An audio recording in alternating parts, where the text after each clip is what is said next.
it's safe to say that this rewind is for Frodo. For Frodo.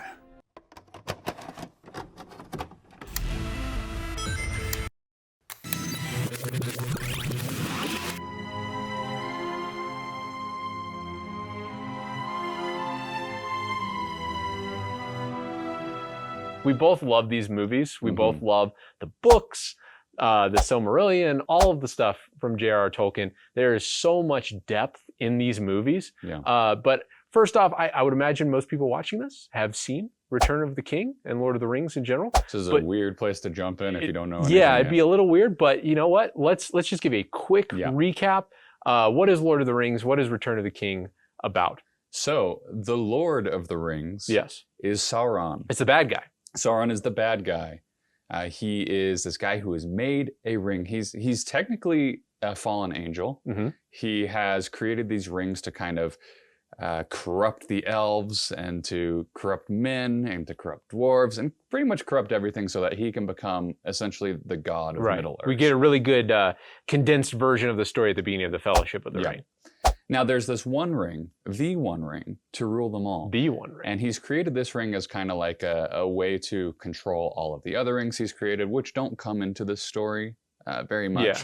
But it's important backstory to know. The One Ring is the important thing. He's imbued so much of his power into this ring that destroying the ring would functionally destroy Sauron himself. Yes. Not completely, but he wouldn't essentially be able to do anything afterwards. Right. The ring essentially is Sauron. Yes. Yeah. And because the ring is Sauron, it's got so much of his evil influence that anybody who comes into contact with this ring, man, they just feel like, oh, I could use this power for myself. Yeah. Eventually, you might be able to resist it for some time, but eventually you're going to be like, you know what? It'd be a whole lot easier if I could just use this essentially tactical nuke on my finger and just take over the world myself. Yes. And so there's this other angel named Gandalf. He's this wizard to all the people, and he goes and he finds this little hobbit named Frodo. Now, Frodo is a hobbit. These are very, these are short people. They like to just hang out and garden. They don't really have too many worries in the world, which makes them really perfect candidates to hold this little ring. Because if you don't really want anything, then the ring's going to have a bit harder time corrupting you.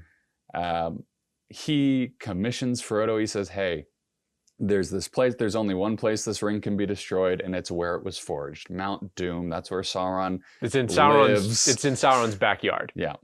And so he says, I'm going to send you along with a couple of your cousins and a few others who will pick up along the way, and you guys are going to destroy this ring. Elves, dwarves, men, hobbits. Oh my. All sorts of, That's pretty much the backdrop of Lord of the Rings. It's Lord of the Rings. So Return of the King, the quest is getting close to its completion. Frodo and Sam, right? They're in Mordor. They're right there. They're trying to get to Mount Doom to destroy the ring. Yeah. Sauron is pushing all of his forces really forward to destroy the world of men and elves, everything like that. So everything's really coming to a head here in Return of the King. Yeah, we're about at that tipping point of, are things going to work out or are things going to just be destroyed? Yeah, a lot of epic battles, a lot of epic moments. So Lord of the Rings and then Return of the King a lot with just some of the moments that we see in it. We're going to be talking about a lot of the spiritual connections and spiritual elements. There are a lot. J.R.R. Tolkien was a devout Catholic, and so he put a lot of his Christian faith into his story. Yeah. I believe there's a quote where he says, it wasn't necessarily intentional at first, but he felt that it was just his faith was absorbed into the story. Which I think, is true for pretty much any author. Yeah, right. Just as you're writing, the things that you believe in the most, they naturally seep into the characters you create and the worlds you make. Exactly. The worldview is affected, right? Of the worldview of this fantasy world, is very aligned with J.R.R. Tolkien's Christian worldview as well. So what are some things, let's just dive into it. What are some things you want to talk about Return of the King? Oh, thank you. Yeah. I think first off, we got to talk about Gandalf being an angel. Okay. Let's do it. Because I think that's really pivotal to understand the role of the wizards. It helped me when society. I was understanding it. Yeah. Yeah. So first off, you so hear he's these not names. just an old guy that learned how to do magic. Yeah, and there are some ruminations of men who can do magic far out in the east of Middle Earth, but those people are always looked on as bad guys. Yeah. You have these 5 wizards who come into Middle Earth, who are sent by the gods, essentially, and specifically Eru Iluvatar, right, who is the god of Middle Earth. 2 of the wizards, who are just called the Blue Wizards, no one really knows what happens to them. They kind of walk off into the east. We'd never see them again. Yeah. There's another one named Radagast, who briefly appears, I believe, in the Hobbit trilogy. Yep, you see him. Hobbit. He kind of becomes obsessed with the world itself, nature. He says, "Hey, I'm gonna take care of these people," but then he doesn't really do the task he was assigned to do. Yeah. And then you have Saruman, who is supposed to be the leader of the 5. Saruman, played by Christopher Lee, he is supposed to guide them and make sure they all get all the information they need so they can destroy Sauron. Instead, he becomes corrupted by Sauron, and he realizes. Yeah. He starts to envy the power that they have, and he wants it for himself. He starts seeking out the ring himself, so he can be in that position of power. So Sauron's specific job is to be the main opposition of Sauron in this world, and he doesn't do a very good job of that. No, well, he kind of actually takes on a role of like Boromir, because Boromir also looks at the ring.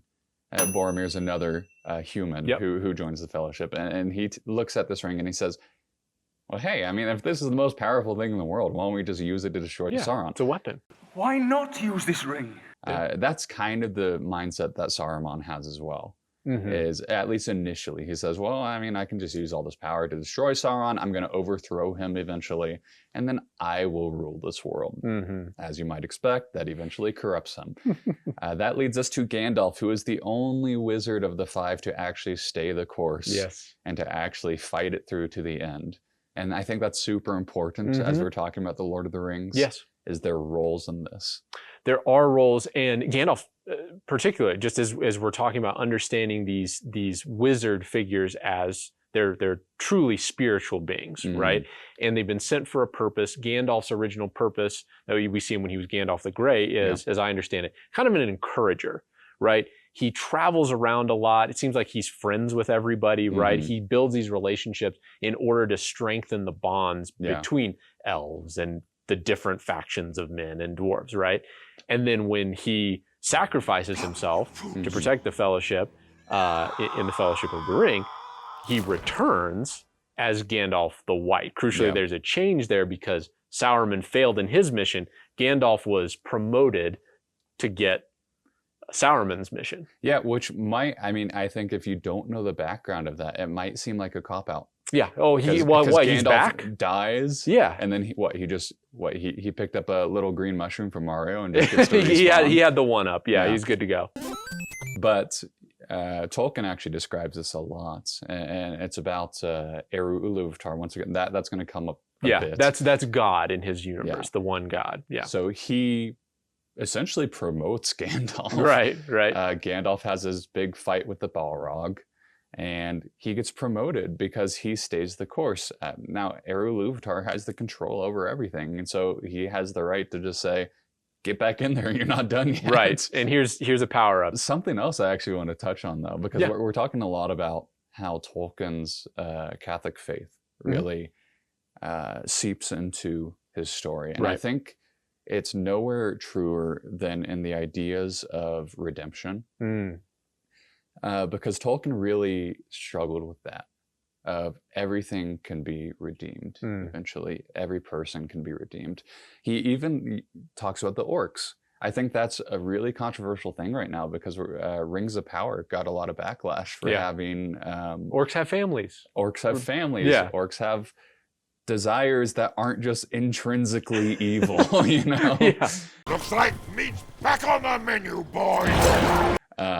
And a lot of people kind of put some backlash on Rings of Power, which I was surprised by, because Tolkien talks about the orcs. He says orcs are not intrinsically, or they're not completely outright evil. And then they've dealt with a lot of corruption and different things like that. Well, this is interesting too, because Sauron, right, didn't start out as evil, right? Sounds a fallen angel, which Bal- implies that at one point he was not fallen. The Balrogs are too. Yeah. They're the fallen angels, right? So again, implies that at one point they aren't fallen. So there's a choice that is being made that I think is interesting. Yeah, well, and that's kind of what we get into as we talk about things like the orcs and things like the men of Middle Earth and what choices they're going to make, and even Gollum. No, not, never. Because when we talk about the orcs, Tolkien says in one of his letters, he says the orcs aren't completely evil. They're just essentially very evil. And so there is an ability for them to be redeemed. He never wrote about that. Right. But he says, right. But that doesn't mean that an orc couldn't be redeemed, because he had this idea that everybody can be redeemed. Right. Because that comes from his Christian background. Exactly. That you are never so far gone that you cannot turn back. That's so interesting too, just the redemption piece, but then it's also paired with what I think the One Ring can symbolize, which is just our sin, right? Our sinful desires, our sinful nature, right? That is pulling us away from God, pulling us away from what is right. It's so corrupted. But it seems in the moment that it's a good thing. It seems like this is going to give me everything that I want. Yeah. This is what I want, right? But it is corruptive.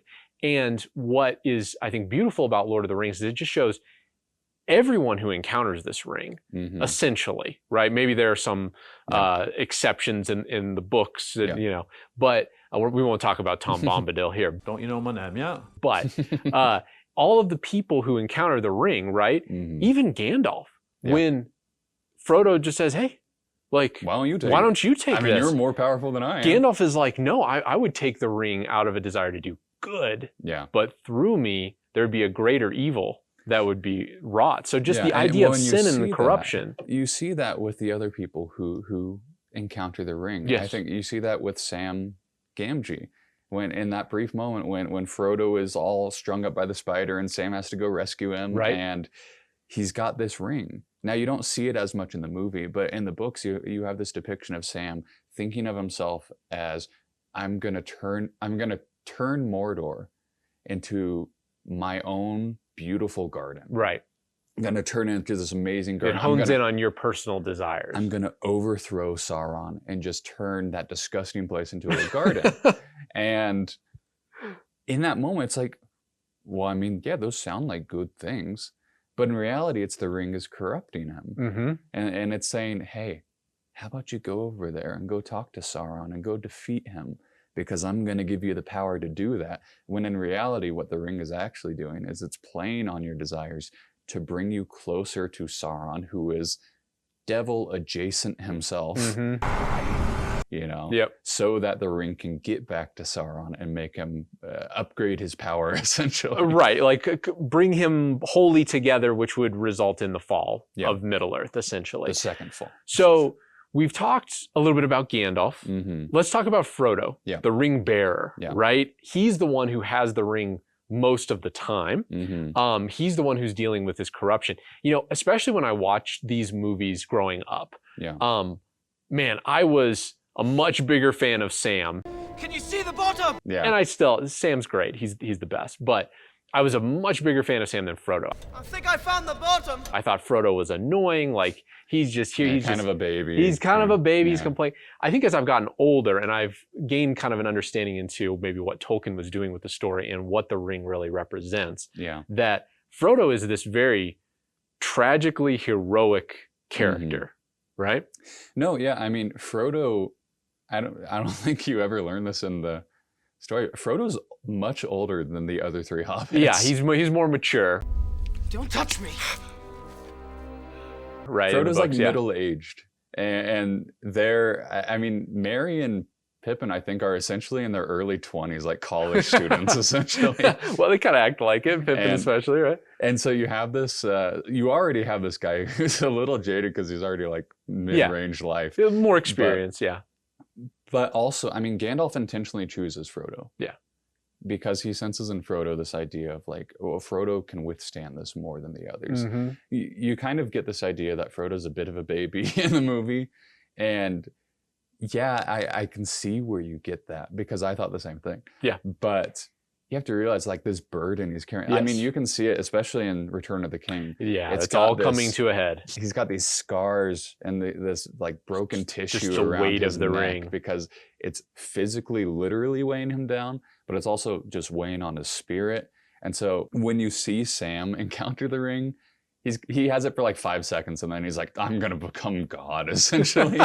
And same with Gandalf and same with Galadriel and all these people who come across it. Yes. The fact that Frodo holds on to it for like 3 months is crazy. Yeah, it is pretty remarkable, and just understanding, okay, this is what he's going through. And like you said, everyone has a role. And that is, I would say it's insinuated divinely inspired or divinely appointed, right? Explicitly stated, divinely appointed. Tolkien writes in one of his letters, he says, Frodo did not fail in the sense that most people think. Right. Because at the very end, what does Frodo do? He does the same thing as Isildur. He says, the ring is mine. Yep. I'm not going to throw it away. Taking it for myself. Now, Tolkien writes that no other person could have taken it that far. Yeah. Frodo took it as far as human ability could possibly take the ring. No one was ever going to complete that. However, Eru orchestrated that so that Frodo would get to that point, so that Gollum would take the ring and fall in and destroy the ring. Right. And so it's this final push that is actually the result of God. Right. And so we're talking about, a providential occurrence, which are just all throughout Lord of the Rings. Gollum, the character of Gollum, right? And this idea of mercy and pity for him that Gandalf communicates, that Frodo is wondering, why did Bilbo leave him alive? Yeah. Then Frodo comes to understand. I think that Sam never quite understands it, even maybe until the very end when the ring is destroyed. Like, why are you letting this thing live? It wants to kill us, right? Yeah. He wants to. Well, we see the divine providence of Frodo took it as far as he possibly could. Yeah. And then Gollum, even though his intentions were evil, God meant it for good. God meant it for good. I think there's a Bible verse somewhere. Funny how that works, right? Yeah. So that's super cool. So we've talked about Gandalf and Frodo. We talked a little bit about Gollum, but to complete kind of the trilogy of some characters in there, let's talk about Aragorn a little bit. The movie is called Return of the King, after all. That's true. Aragorn, it'd be bad if we didn't talk about him. Aragorn is the king that is returning. So what are some of the just spiritual connections there that kind of Aragorn could represent? Yeah, so I think, once again, it requires a little bit of backstory. Aragorn is what's known as a Númenórean. Now, the Númenóreans, they appear in the Silmarillion, but they're all pretty much wiped out by the end of that. They're men, they're humans, but they're a very special, powerful They're essentially race. Very blessed men because they helped essentially fight, Satan, Morgoth. You know? And because they did that, God was like, you guys are super special. They get corrupted. There are a few Númenóreans who are like, no, we got to stay true. They stayed faithful to God, right? They recognize their whole land's about to be destroyed, so they book it out of there, and they set up the kingdoms of Gondor and Arnor, these places in Middle-earth that are super important. So Aragorn is descended from all of those men. He's also descended from Isildur, the guy from the very start of the trilogy, who says, no, the ring's mine, and then he ends up getting killed pretty soon after. Some could say he started the whole mess, kind of. In a way. He didn't help. No. And so Aragorn is this guy who is supposed to be coming back to claim his rightful place as heir of Gondor. He is supposed to be the king. Up until that point, there have been a line of stewards who have been holding the place for them because the kings have kind of vanished. No one really knows where they went. Right. And Aragorn is sitting there, and he's waiting for his right time, kind of like in a very Jesus way, where Jesus goes around and he says, don't tell people, it's not time yet. It's not time for people to know yet. Very similar kind of ideas as Aragorn's like, it's not my time yet. Yeah. It is my place, but it's not time for that to happen. Right. That is very interesting. And just as a reminder, like Tolkien was intentionally had written in some of his letters, hey, this is not an allegory, right? This isn't like a one-to-one. Yeah, and if you try to look for that, you won't find it. Right. But because I've seen people make the comparisons for priest, prophet, king, Yeah. the aspects of Jesus, Mhm. comparing, well, Gandalf is this part, Aragorn Yeah. is the king, right? Frodo's, and for me, I am more drawn to, okay, I like what Tolkien said of like his faith was absorbed Mhm. into the story, but looking for kind of the one-to-ones, I find a little less Yeah, no, I convincing, think let's just say. Gandalf, Frodo, and Aragorn in particular, they all kind of represent ideas Yes. of Jesus. Yeah, there are and aspects elements there. and aspects are in there. And the idea of the stewards holding the place for the king, right? Mhm. And it's a very hopeful, like Yeah. the people of Gondor have this hope Mhm. imbued in them that's like, hey, we await the return of the king, Yeah. right? So there's even a line in Return of the King where Gandalf is having kind of a conversation with Denethor, the current steward, right? Mhm. And Denethor is suddenly seeming very much like he doesn't want to give up Yeah. control of Gondor. Well, he wanted to give it to Boromir, Right.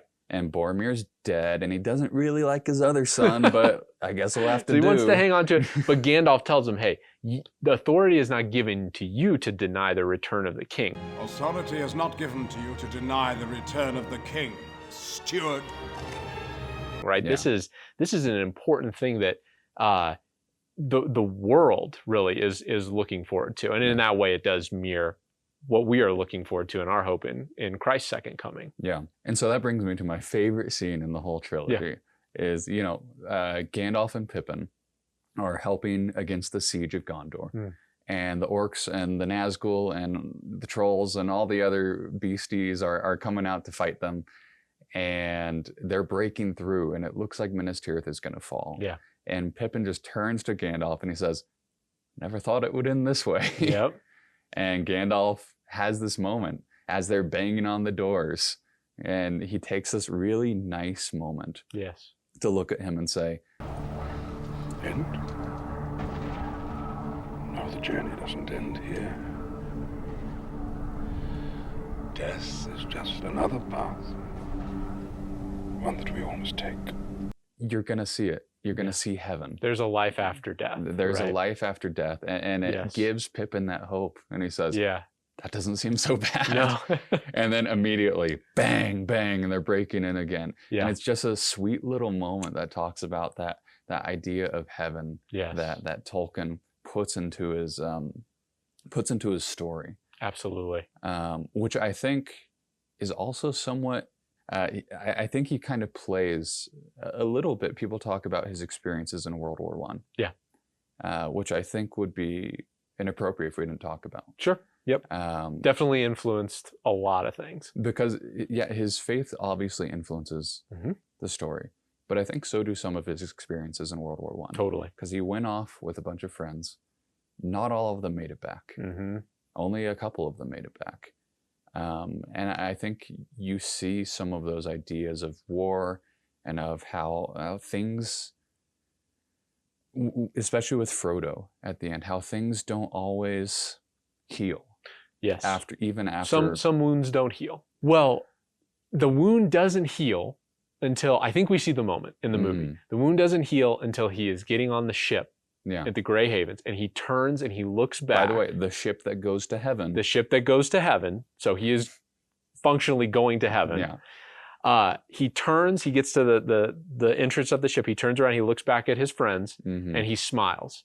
In a way, we Mhm. haven't seen him smile really since like maybe we even first met him before he carried the Or maybe ring. when the pumpkin guy goes by. Maybe when the pumpkin goes by. But all of that moment, it's a wonderful, wonderful moment. And you can see, okay, this is when he has been fully, truly healed. And Yeah.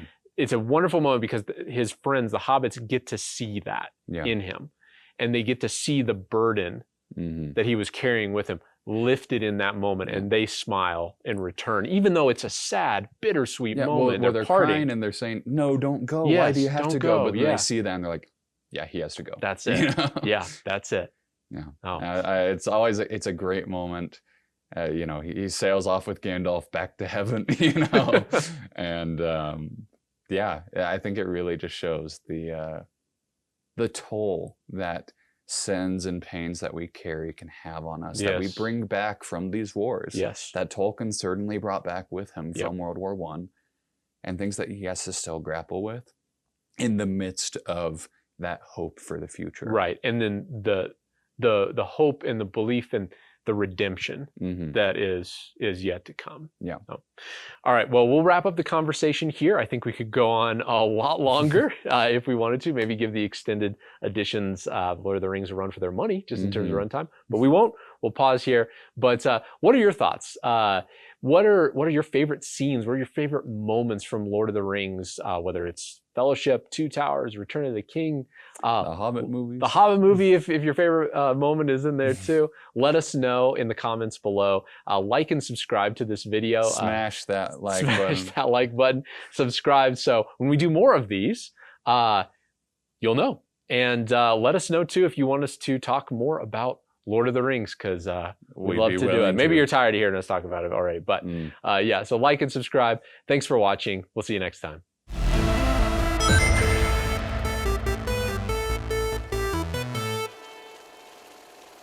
I can't remember the taste of popcorn. I can't even remember the taste of popcorn.